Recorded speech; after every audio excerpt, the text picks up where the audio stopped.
Hi everyone. I'm doing the numerology and the astrology for May 31st, 2021. I've got my very expensive microphone as far away on the cabinet as I can possibly get. So it's about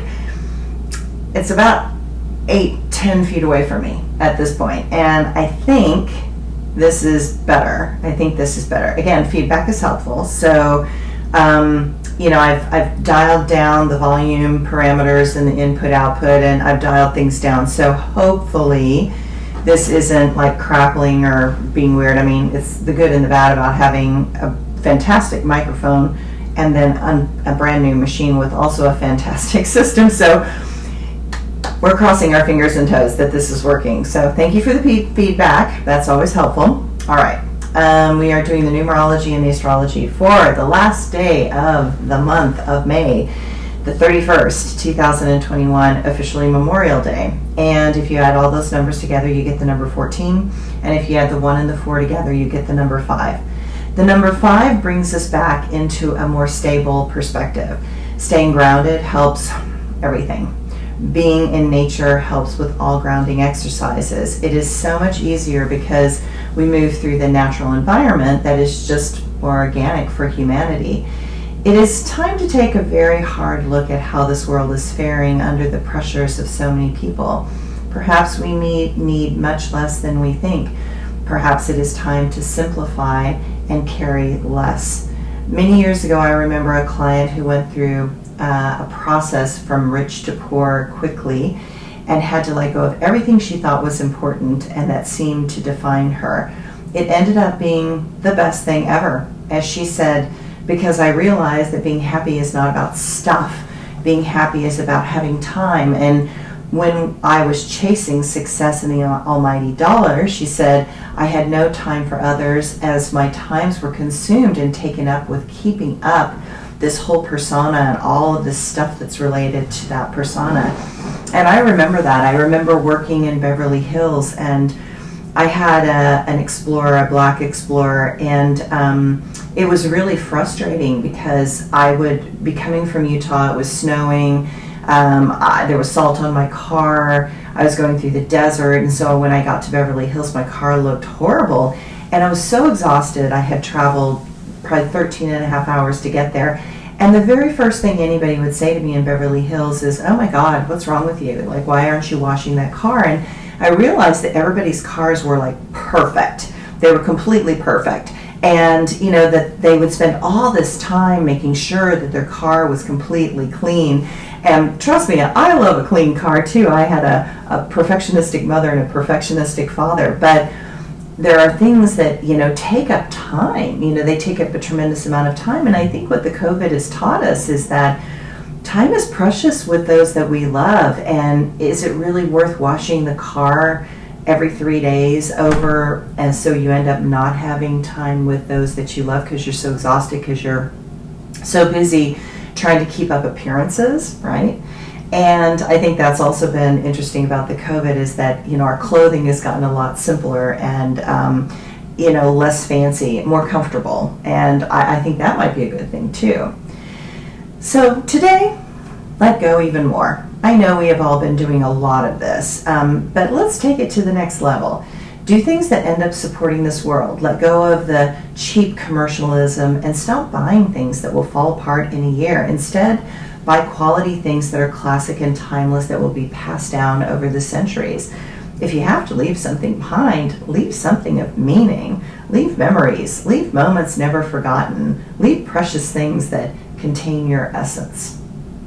All right, the astrology today. The moon continues to stay in Aquarius, bringing a formal and more detached perspective, helping us see the future in a way that allows for more clarity. Venus semi-squares to Uranus in the morning, allowing us to see the dysfunctional patterns around us and within us more clearly.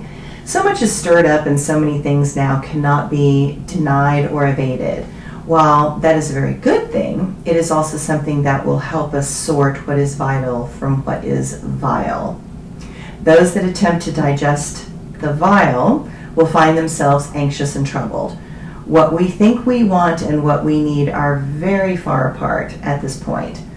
Venus will sesquiquadrate, I think I said that word right, to Saturn tomorrow, but expect it to feel it a bit today. Some things feel heavy and are worrisome. Just know that much of what is bothering us cannot be radically altered right now in this moment. We're kind of between two eclipses, and it's like, there's a lot going on. The sun is in Gemini, and it will connect with the North Node, also in Gemini, and that tells us that encouraging news is coming our way. And while improvements are always difficult, they are deeply necessary. Our higher self is attempting to show us the way to another perspective, and the tools of communication will come in handy if we allow ourselves to see and feel past our habits. Meditation through walking in nature or by water is advised. My quote for today. We all stand under the same sun that shines in the sky. We all take ideas and watch time pass by. Will we look at a life with regret? I believe we will take the best and the rest forget. What matters is what lights up our soul. What did not matter was all the damage control. Life is designed to take us away, but life will also break down and decay. Be not sad for the journey we are all on. Instead, embrace each and every dawn. No one knows how many we will receive, so embrace who you are and always believe. And my blog for today.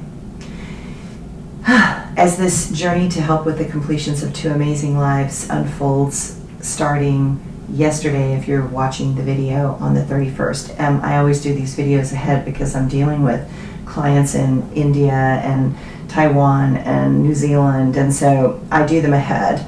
And so it's actually the morning before the boat trip on the 30th. So it's now, it's 8:41 in the morning, and we have to be on the boat by 10:30 this morning to leave at 11.